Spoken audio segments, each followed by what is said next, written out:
এই যে সম্মোহনী শক্তি, এই যে রাজনৈতিক কারিশমা, এইটা দিয়ে আমরা ঘুরে দাঁড়াচ্ছি, ঘুরে দাঁড়িয়ে গিয়েছি। হয়তো আরেকটু অপেক্ষা, আরেকটু অত্যাচার, আরেকটু নির্যাতন আমাদেরকে সহ্য করতে হবে, আরেকটু জ্বালা এই ইউনুস শাহীর এই যে মানে ভুয়া, এই যে টাও, এই যে বর্ণচোরা কপট, ওর অত্যাচার নির্যাতন আর হয়তো বা কিছুদিন আমাদেরকে সহ্য করতে হবে। তবে ডিসেম্বর বিজয়ের মাস, ডিসেম্বর বাংলার জয়ধ্বনির মাস, ডিসেম্বর জয় বাংলায় স্লোগান তোলার মাস, ডিসেম্বর জয় বঙ্গবন্ধু আকাশ বাতাস প্রকম্পিত করার মাস।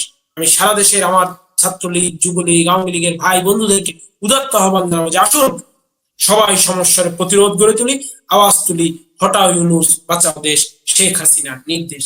দেশকে বাঁচাতেই হবে, এই দেশ আমাদের, আমরা সবাই মিলে এই দেশকে রক্ষা করব এবং এই দেশকে বঙ্গবন্ধুর স্বপ্নের এই সোনার বাংলা গড়ার পথে শেখ হাসিনা নিয়ে হাঁটি হাঁটি পা পা করে অগ্রসর হচ্ছে, সেই জয়যাত্রা, সেই বিজয় যাত্রায় আবারও আমরা সামিল হই। শেখ হাসিনার নেতৃত্বে উন্নত, আধুনিক, স্বনির্ভর, সমৃদ্ধ বাংলাদেশ গড়ে তুলবই, গড়ে তুলবই, গড়ে তুলবই।